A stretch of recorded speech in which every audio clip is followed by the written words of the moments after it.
বিকেলে চায়ের সাথে কি নাস্তা বানাবো এটা মনে হয় সব গৃহিণীদেরই প্রতিদিনের একটা টেনশন। সেরকম আজকেও আমি চিন্তা করছি যে আজকে চায়ের সাথে আমি কি নাস্তা বানাবো। তো ফ্রিজে দেখলাম এক বাটি ভাত আছে, চিন্তা করলাম সেটা দিয়েই কিছু একটা বানাই।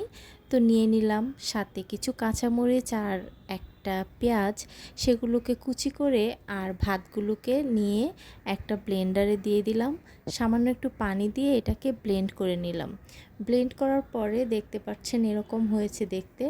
তো আমি একটা বাটিতে এই ব্লেন্ড করা ভাতগুলো নিয়ে নিলাম, পরিমাণ মতো লবণ আর হাফ চামচ করে মরিচ, হলুদ, ধনিয়া, জিরা এবং গরম মশলার পাউডার দিয়ে দিলাম। আর সাথে দিয়ে দিলাম 1 চা চামচ আদা রসুন বাটা। এরপর খুব ভালো করে এটাকে মিশিয়ে নিচ্ছি। মেশানো হয়ে গেলে এখানে আমি দিয়ে দিব 1 কাপ চালের গুঁড়া।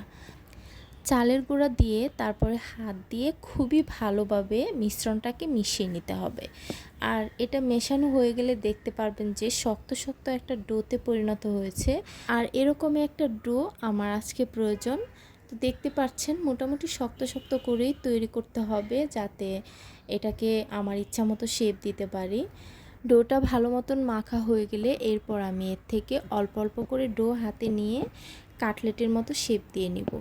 আজকে আমি কাটলেটের মতো শেপ করছি, আর এটা আপনারা চাইলে নর্মালি গোল করে অথবা লম্বা করেও ভেজে নিতে পারেন। আমি হাতের তালুতে নিয়ে গোল করে তারপরে কাটলেট যেরকম হয় একটু এক পাশ চোকা টাইপের সেরকম করে দিচ্ছি। আর একটা কাঁটা চামচ দিয়ে জাস্ট একটু ডিজাইন করে দিচ্ছি, দেখতেই পাচ্ছেন। চাইলে আপনারা নর্মালভাবেও করে নিতে পারেন, তবে কাঁটা চামচ দিয়ে এরকম একটু দাগ কেটে দিলে দেখতে সুন্দর লাগে। এভাবে করে আমি সবগুলো প্রথমে বানিয়ে রেখে দিচ্ছি, এরপর এগুলোকে ভেজে নেওয়ার পালা। ভাজার জন্য চুলায় পরিমাণ মতো তেল ভালো করে গরম করে নিয়ে তারপরে একে একে সবগুলোকে দিয়ে দিচ্ছি। আমি আজকে যে ভুলটা করেছি সেটা আপনারা অবশ্য করতে যাবেন না। আমি এখানে কি করেছি, সবগুলো নাস্তা একসাথে একই কড়াইয়ে দিয়ে দিয়েছি। সময় বাঁচানোর জন্য একটু তাড়াহুড়া করতে গিয়ে সবগুলো দিয়ে তারপরে ভাজতে চেষ্টা করেছি, যার কারণে এত সুন্দর নাস্তাগুলো দেখতে একটু অসুন্দর হয়ে গেছে। তবে কোনো সমস্যা নেই, খেতে অনেক বেশি মজার হয়েছিল। চাইলে আপনারাও এভাবে বাসায় ট্রাই করতে পারেন। ফ্রিজে থাকা অল্প ভাত দিয়ে আর চালের গুঁড়া দিয়ে খুবই মজার এই নাস্তার রেসিপিটি অবশ্যই বাসায় একবার ট্রাই করে দেখবেন।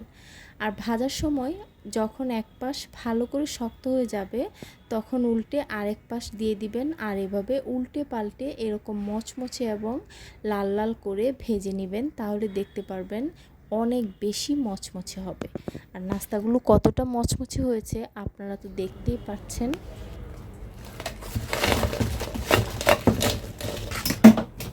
আর শব্দটা শুনে নিশ্চয়ই বুঝতে পারছেন কতটা মচমচে হয়েছে। রেসিপিটা ভালো লাগলে অবশ্যই ভিডিওতে একটি লাইক করে দিবেন, আর পাশাপাশি আমার চ্যানেলটিকে সাবস্ক্রাইব করবেন, আমার ফেসবুক পেজটাকে ফলো করবেন। আজকে এই পর্যন্তই, আবারও দেখা হবে নতুন কোনো রেসিপি নিয়ে। আপনারা সবাই ভালো থাকবেন, আমাদের জন্য দোয়া করবেন। আল্লাহ হাফিজ।